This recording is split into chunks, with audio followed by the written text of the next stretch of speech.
Halo Sobat Teknisi, berjumpa kembali. Nah, kali ini saya dapat pasien Samsung A5 2020, dimana kendalanya di bagian bawah itu LCD-nya hitam ya, karena habis jatuh. Dan di sini saya sudah siapkan dua LCD, namun dengan kualitas yang berbeda. Untuk yang sebelah kanan itu untuk fleksibelnya dia renggang ya, beda dengan yang universal ini, dia fleksibelnya benar-benar seperti LCD aslinya. Nah, beda dengan yang ini, sangat renggang. Nah, ini lumayan merepotkan.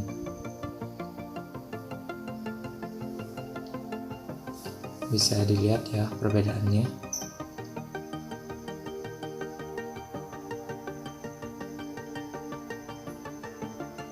Kalau untuk fisiknya mirip ya, dan ini yang dipilih sama usernya, jadi saya kasih lihat langsung sama usernya biar langsung beliau yang pilih ya, mau pakai LCD yang mana. Tentu saja harganya berbeda sesuai dengan kualitas, dan kebetulan beliau memilih yang segel universal. Kita langsung saja buka untuk back covernya. Di sini sobat perlu hati-hati ya, karena pada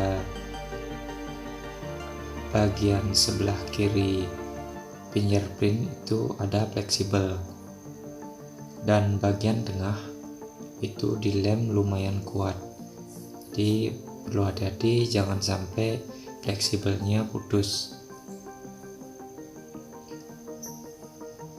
Saya sarankan sebelum membongkar handphone, sobat sebaiknya nonton YouTube dulu ya, biar tahu cara membukanya yang benar. Nah, itu adalah fleksibelnya sebelah kiri ya, jadi kita tidak boleh terlalu dalam tadi untuk mencongkelnya. Kemudian kita lepas penutup konektor fingerprintnya.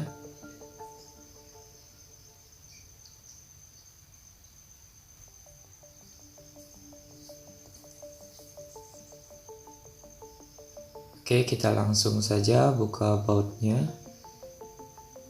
Lumayan banyak juga bautnya ya. Dan kita lanjut buka untuk middle frame-nya.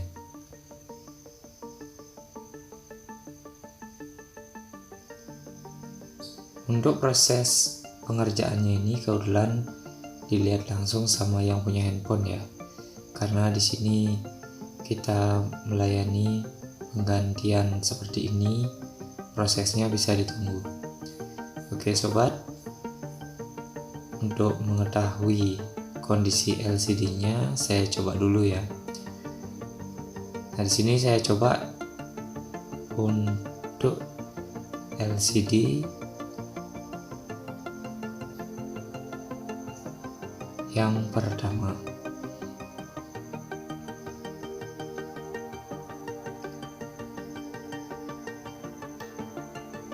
Jadi kalau sudah ada video seperti ini, saya juga mudah untuk retur barangnya kalau misalkan nanti ada kendala. Nah, jadi di sini saya tetap buat perbandingan, karena kita di sini punya dua kualitas LCD. Kalau sekilas kita lihat dari ketajaman warna itu tidak beda jauh sama aslinya ya.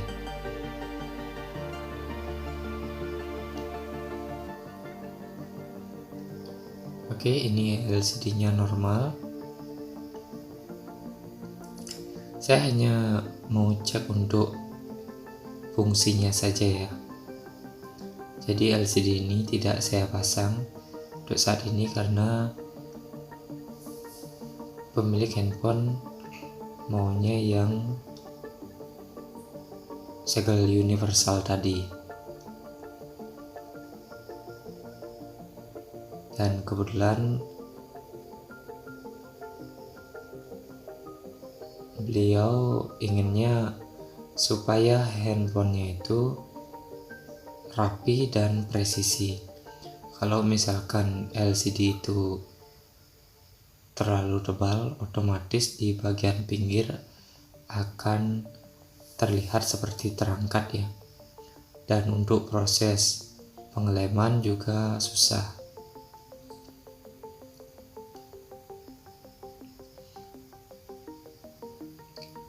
Nah, ini saya coba untuk matikan handphonenya dulu supaya aman melepas LCD. Jadi perlu sobat ingat, apapun itu kerjaannya, jangan lupa melepas baterainya dulu, baru melepas konektor atau soket LCD atau soket kamera dan yang lainnya. Oke, selanjutnya kita coba yang universal ini.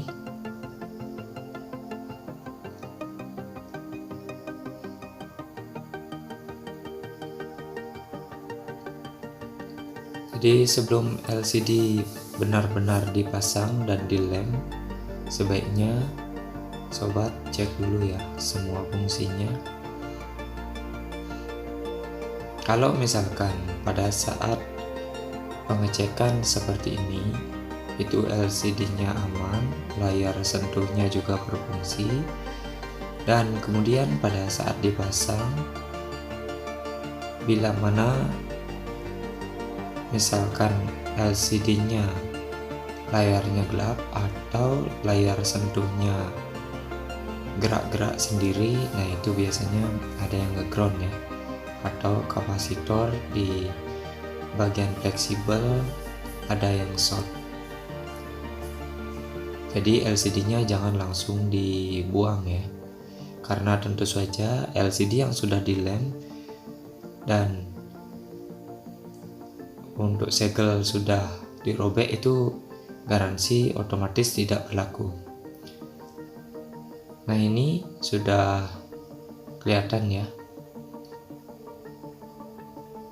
untuk yang universal LCD.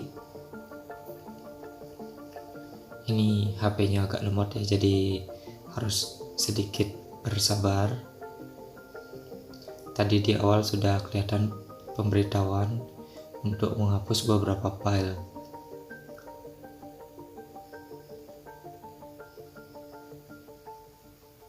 Nah, ini ya tampil lagi. Jadi ini harus dibersihkan sedikit filenya. Kita coba dulu untuk layar sentuhnya. Oke, bagus ya, tidak ada masalah. Saya biasanya coba juga untuk kecerahan layarnya, kemudian fungsi dari tombol kembali dan reset serta home-nya.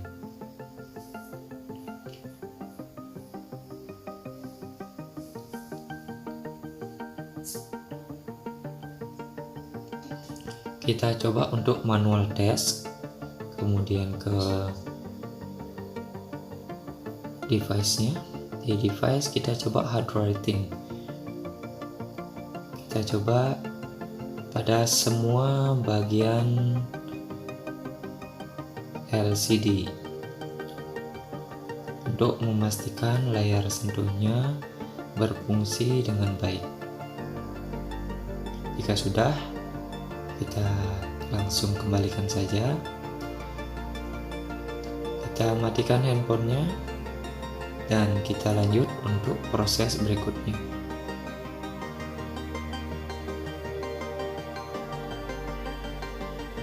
Ini lumayan susah juga ya,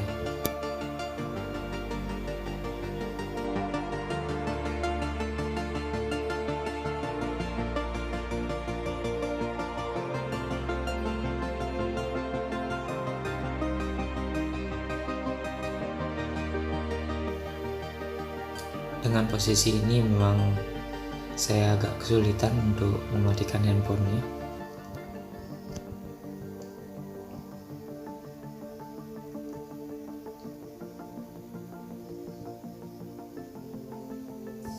Bisa sobat perhatikan ya, bagaimana rapinya LCD ini. Biarpun tidak sama banget sama aslinya, tapi sudah rapi. Oke, lanjut ya, kita lepas baterainya. Untuk plastik di bagian bawah baterai jangan diangkat semua ya, cukup geser setengah saja seperti ini, biar bisa ditarik fleksibelnya saja.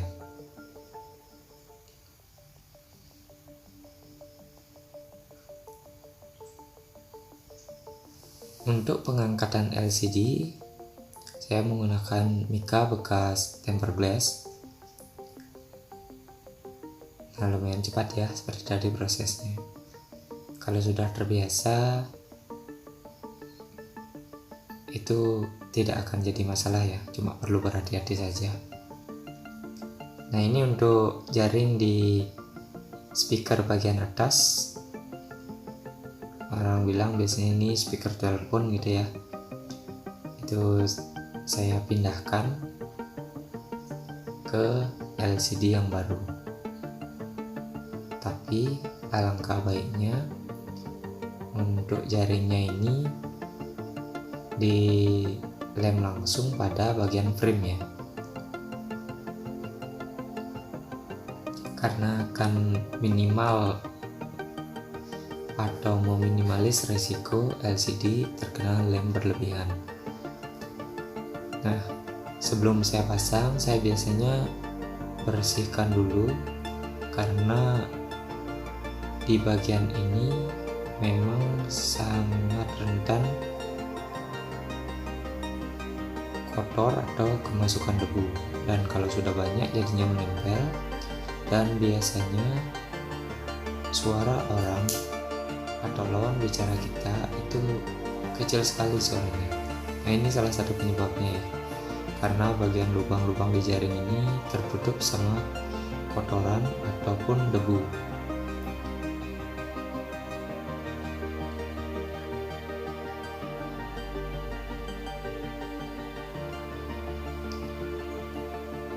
Nah, jadi biar aman, untuk jaringnya tadi saya pasang di frame langsung.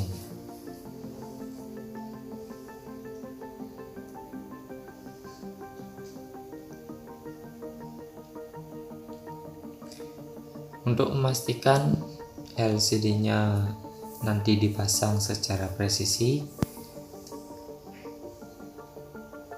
saya cek dulu ya.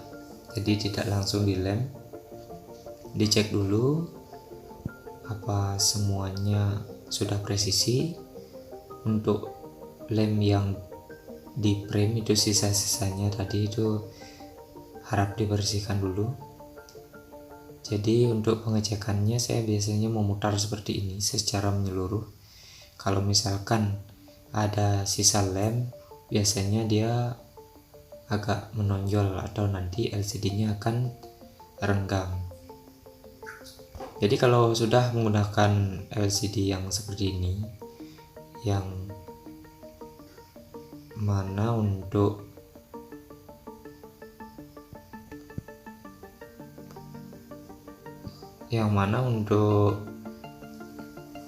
fleksibel bagian bawahnya itu sudah rapi, jadi kita tidak perlu repot-repot lagi ya. Kalau misalkan yang renggang seperti LCD yang pertama tadi, nah itu ada kemungkinan biasanya setelah pemasangan ada saja masalahnya. Yang paling gawat biasanya LCD-nya itu mati gitu ya. Dan masalah satunya biasanya layar sentuhnya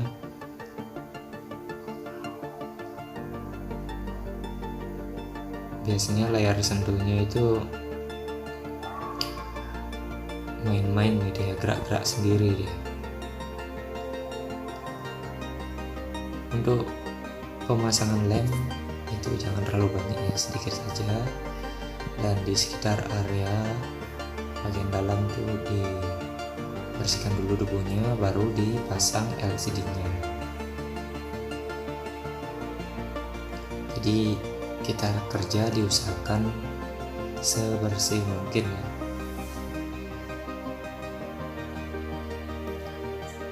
Nah, kalau menurut saya dengan LCD seperti ini, apapun nanti mereknya, kalau sudah presisi untuk fleksibelnya, tentu saja kita sebagai teknisi tidak akan terlalu susah untuk memasangnya. Memang kalau dari segi harga dibandingkan dengan LCD yang pertama tadi lumayan ya, yang ini lumayan lebih mahal. Tapi kalau ini sudah jadi pilihannya customer ya kita pasang ya. Ya tentunya kita juga lebih ringan untuk kerjaannya. Jadi tidak was-was untuk LCD-nya kalau sudah customer yang minta. Kita tentunya tidak bisa memaksakan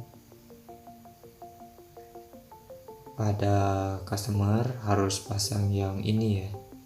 Jadi kalau kita sebagai teknisi bisa memberi pilihan, tentu saja itu akan jadi nilai lebih. Kalau kita hanya punya satu saja pilihannya dan harus itu, nah jadinya customer mau nggak mau dia kira kita bakalan jualannya atau biaya servis di tempat kita itu mahal. Jadi perlu diingat ya sobat, kita sebagai teknisi itu tidak jualan spare part, kita jual jasa. Jadi mau murah mau mahal itu tergantung kalian semua ya. Oke, LCD-nya sudah terpasang dan kita sambil cek-cek dulu ya. Untuk plastiknya kita lepas aja ya, biar jelas kelihatan. Kita juga bisa tunjukkan kondisi LCD-nya, itu tidak ada retak atau tergores.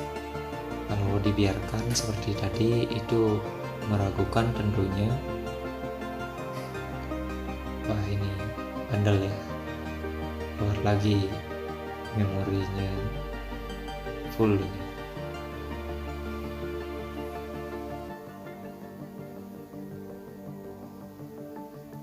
Setelah pemasangan silahkan dilakukan pengecekan ulang ya. Dan yang di sebelahnya ini LCD aslinya. Jadi LCD aslinya ini masih bisa digunakan untuk ngecek ya.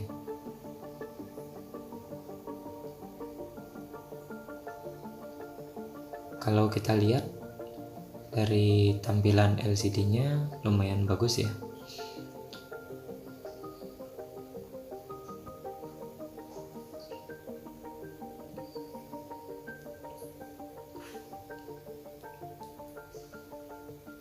Oke sobat, pemasangan sudah selesai, saya siapkan noda dulu.